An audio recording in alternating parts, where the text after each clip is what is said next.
Hi hello welcome to my channel spice and smells. ఈరోజు మనం దోసకాయ టమాటా కర్రీ అండి.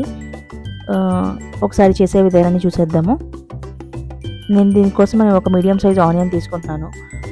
ఒక హాఫ్ దోసకాయ తీసుకుంటున్నాను. అందులో గింజలు చేదుగా ఉన్నాయని ఆ గింజల వరకు తీసేసి ఓన్లీ ఆ దోసకాయ వేస్తున్నాను. దీనికోసం ఒక 3 పచ్చిమిర్చి తీసుకున్నాను, అలానే 2 టమాటో. వీటన్నిటిని నేను సన్నగా చాప్ చేసుకొని పక్కన పెట్టుకుంటున్నాను.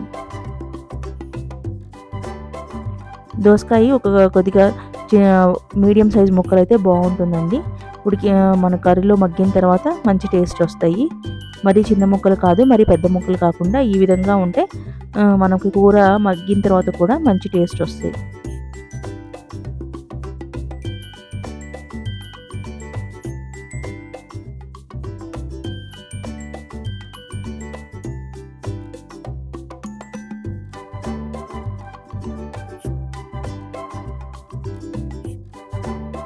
ఈ విధంగా టొమాటో ఇవన్నీ కట్ చేసుకున్న తర్వాత వీటి కోసమని నేను ఒక గిన్నె తీసుకొని దానిలో ఆయిల్ వేసుకున్నానండి. అది బాగా హీట్ ఎక్కిన తర్వాత పోపు దినుసులు వేయాలి. అవి బాగా వేగిన తర్వాత ముందుగా ఆనియన్ పచ్చిమిర్చి వేసేసేయండి. అవి లైట్గా మగ్గిన తర్వాత కొద్దిగా అల్లం వెల్లుల్లి పేస్టు, ఈ దోసకాయ ముక్కలు ఇవన్నీ వేసేసి కొద్దిగా మగ్గడానికి పెట్టేయండి.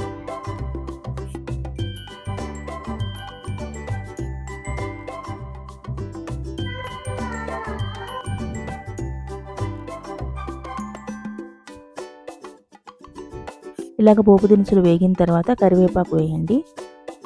ముందుగా ఆనియన్ పచ్చిమిర్చి వేసి అది వేగనివ్వండి. అది కొద్దిగా కలర్ చేంజ్ అయిన తర్వాత పసుపు సాల్ట్ వేసేసి అది కొద్దిగా వేగిన తర్వాత దోసకాయ ముక్కలు టమాటో ముక్కలు వేయండి. కొద్దిగా అల్లం వెల్లుల్లి పేస్ట్ వేసి మిక్స్ చేసేసి మూత పెట్టి ఉంచండి. ఆనియన్లో టొమాటోలో ఉన్న వాటర్ అంతా వచ్చేసేసి ఆ వెజిటేబుల్స్లో ఉన్న వాటర్ అంతా వచ్చేసి అవి మగ్గిపోయేదాకా లో ఫ్లేమ్లో పెట్టి మధ్యలో తిప్పుతూ ఉండండి.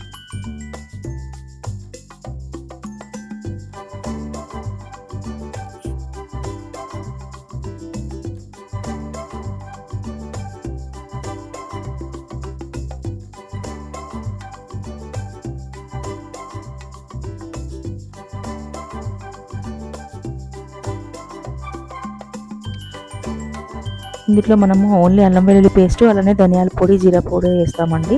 ఇంకా అంతకుమించి ఏమీ వేయను. ఇది మగ్గిన తర్వాత చాలా టేస్ట్ వస్తుంది కర్రీ కూడా.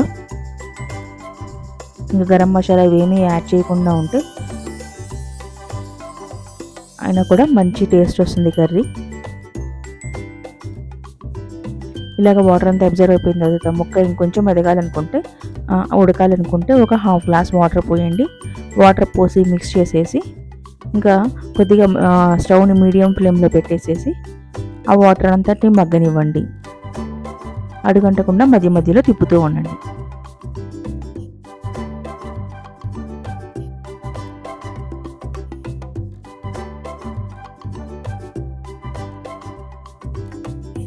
నేను కొద్దిగా బఠానీ ఉంటే ఫ్రోజన్ బఠానీ అవి యాడ్ చేస్తున్నాను.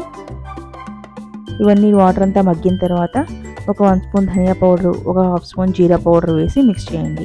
ఆ మిగతా వాటర్ అంతా అబ్జర్వ్ అయిపోయిన తర్వాత ఇంకా ఒక 1.5 స్పూన్ కారం వేసేసి మిక్స్ చేసి ఫైనల్గా కొత్తిమీర వేసి స్టవ్ ఆపేసేయండి.